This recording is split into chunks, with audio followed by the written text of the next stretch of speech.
তবে এর জন্য আমার মাও দায়ী। আমার মা ভীষণভাবে দায়ী।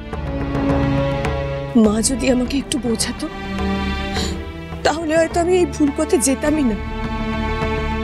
কিন্তু মা এই আগুনে আরো ঘি ঢাললো। আমি জ্বলে পড়ে মরতে লাগলাম। সব সময় তোর ক্ষতি করার চেষ্টা করেছি, সব সময় তোর জীবনে অশান্তি ডেকে এনেছি আমি।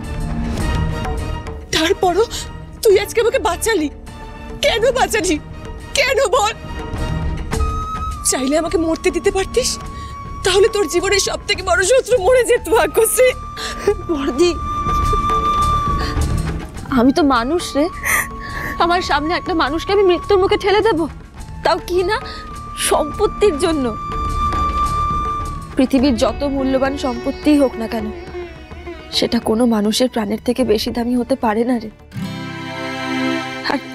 আর সে যদি হয় আমার বর্দি, তাকে তো আমি আমার জীবন দিয়ে বাঁচাবো। তুই আমার সাথে অনেক খারাপ করেছিস, এটা অস্বীকার করা যায় না।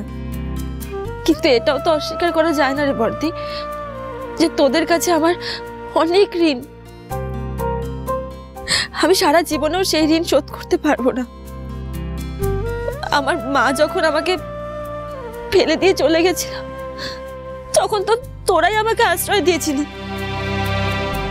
সেদিন যদি তোরা আমাকে আশ্রয় না দিতিস, কি হতো বলতো আমার? তুই আমাকে তোর বাতিল করা পুরনো জামা কাপড়গুলো দিতিস, তবু দিতিস তো।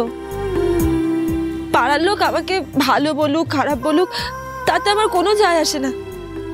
কিন্তু বিশ্বাস কর বর্দি, আমি না পাড়ার লোককে সবসময় বলতাম আমার বর্দি সব থেকে সুন্দরী। তার বাইরেটা হয়তো একটু রুক্ষ, তাই সবাই ভাবতো তার মনের ভেতরটাও হয়তো ওরকমই। কিন্তু আমি জানতাম যে আমার বর্দির ভেতরটাও ঠিক ওরকমই নরম, ওরকমই সুন্দর। ওরা তো দেখতে পায় না, তাই বুঝতে পারে না। মনে আছে বর্দি, যখন আমি তোদের বাড়িতে প্রথম এলাম, আমি একা ঘরে বিছানার পাশে বসে বসে ঘুমড়ে ঘুমড়ে কাঁদতাম। তুই আমার পাশে এসে বলতি, কাঁদছিস কেন?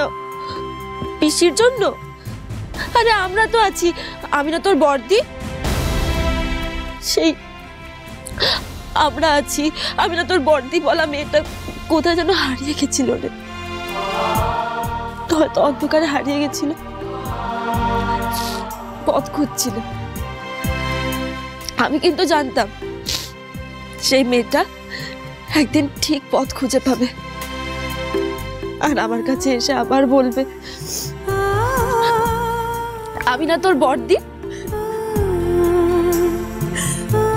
আমি তোর কাছে ক্ষমা চাই না ভাগ্যশ্রী, কারণ আমি জানি আমি তার যোগ্য নই। কিন্তু একটা সুযোগ চাই। তুই যেভাবে আমার প্রাণ বাঁচালি, আমি শুধু তোকে একটা ধন্যবাদ জানানোর সুযোগ চাই ভাগ্যশ্রী। কি বলছিস তুই বর্দি? কিসের সুযোগ চাই? ভাগ্যশ্রী, আমি তোকে সাহায্য করব। আমি তোকে সাহায্য করবো এটা প্রমাণ করতে যে হিমাদ্রি গুপ্ত তোদের দোকানটা জবরদখল করে নিয়েছে, জোর করে তোদের সম্পত্তি হাতিয়ে নিয়েছে।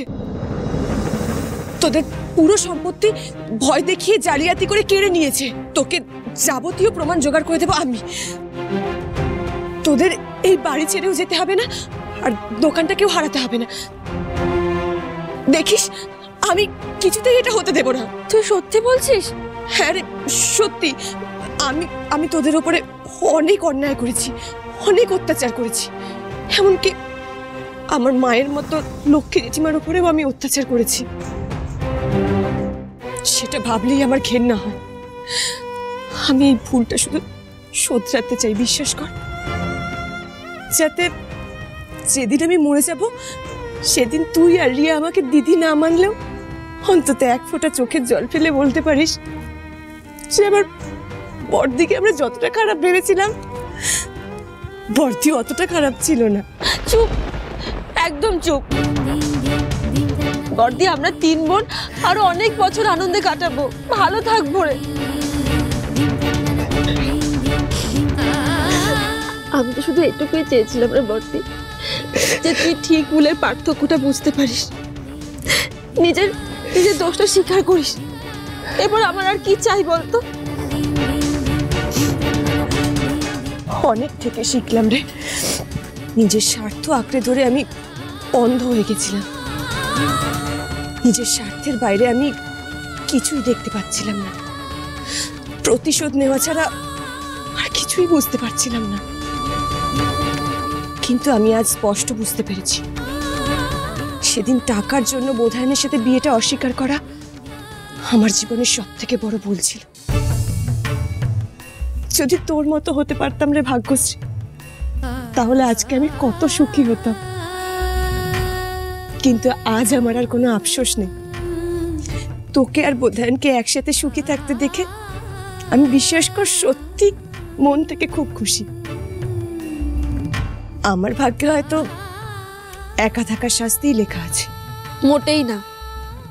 এই যে আজকে তুই অনুতাপের আগুনে দগ্ধ হচ্ছিস, প্রায়শ্চিত্ত করার জন্য ছটফট করছিস, এটাই তোকে শুদ্ধ করে দিয়েছে রে বর্তি। তুই নিজেও জানিস না এক ধাক্কায় তুই কতটা বদলে গেছিস। দেখবি একদিন তোর জীবনে এমন একটা মানুষ আসবে যে তোকে খুব ভালোবাসবে, খুব ভালো রাখবে। মিলিয়ে নিস আমার কথা। না রে, সে আশা আমি করি না। আমার মতো একটা মেয়েকে কে বিয়ে করবে বল, যার চরিত্রে এত কলঙ্ক, এত স্বার্থপর, মানুষকে পথে নামাতে চেয়েছিল, এমনকি নিজের বোনেদেরও সর্বনাশ করতে চেয়েছে। তাকে কে বিয়ে করবে বল? আমার জীবনটা আমি নিজে হাতে নষ্ট করেছি ভাগ্যশ্রী। এমন করে ভাবিস না বর্তি, তোর জীবনটা একদমই শেষ হয়ে যায়নি। তোর সামনে একটা সুন্দর ভবিষ্যৎ অপেক্ষা করে আছে, দেখিস। আমার কথা বাদ দে, এবার আমাদের ভাবতে হবে হিমাদ্রি গুপ্তকে কিভাবে হারানো যায়। আমার কাছে ওর বিরুদ্ধে বেশ কিছু প্রমাণ আছে, আর আর একটা প্ল্যানও আছে। ঠিক আছে, তাহলে সবার সাথে একবার কথা বলে নি, যা করার সবাই একসাথে করব। হ্যাঁ, আগে আমি সবার কাছে গিয়ে ক্ষমা চাইব। হয়তো কেউ মন থেকে ক্ষমা করতে পারবে না, কিন্তু আমার পাপের প্রায়শ্চিত্ত তো করতেই হবে বল। আমি আমার সমস্ত পাপের প্রায়শ্চিত্ত করতে চাই।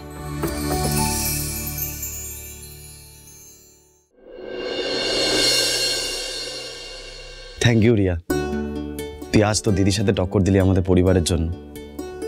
আমি না ভাবতে পারছি না আমি যে তোকে কি বলে ধন্যবাদ জানাবো। বড়দিকে আমি কোনোদিন আমার দিদি হিসেবে মানিও না। বড়দির থেকে আমাদের পরিবারের সবাই আমার কাছে অনেক বেশি আপন। জানি তুই এই পরিবারের জন্য অনেক কিছু করেছিস, নিজে কষ্ট পেয়েছিস, তাও পরিবারের কথাই ভেবে গেছিস। আমি সত্যি খুব লাকি রে, আমি তোর মতন একটা বউ পেয়েছি।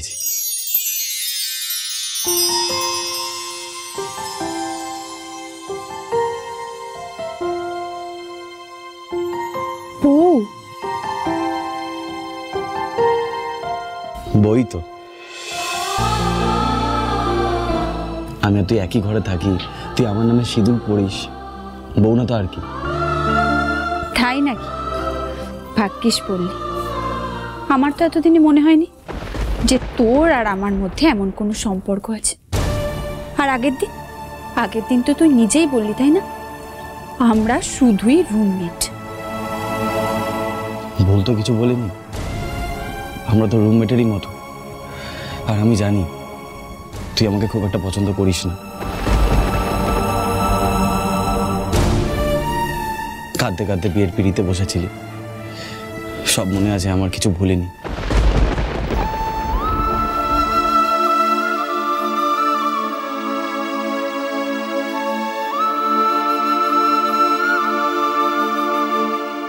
আমি তোকে খুব কষ্ট দিয়েছি, তাই না? আমি তোকে আর কষ্ট দিতে চাই না, তোকে জোর করে এই সম্পর্কে বেঁধে রাখতে চাই না।